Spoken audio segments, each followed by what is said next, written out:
Welcome to module 2. In this module, I'll cover each and every step you need to follow in order to set up your online store for the first time. So let's get started without wasting any time. So the first thing you need to do is you need to click on the link which is below. You'll come up with a page like this. Then you need to enter your email over here and then click on the start free trial. Once you click on the free trial, you'll see a page like this, so you can set up your password. So I'll just use a simple password.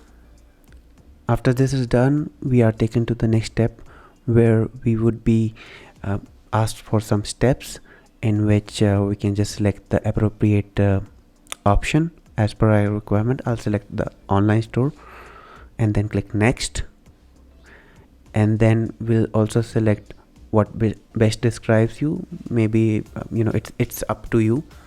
You can select any one of these.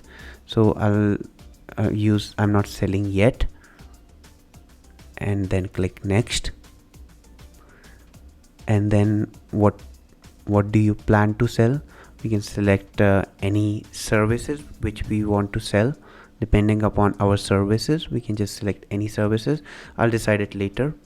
On the requirements, we'll see the plans, and for now I'll not choose any of the plans. I'll just skip to the next part. With that step done, I'll see the dashboard coming up.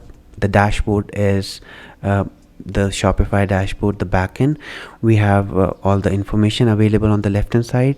If we click on the online store, we'll see the theme which is being run on Shopify, and we can select the theme from over here. Here the front end lies, where we can just do everything to ensure that the front end looks better.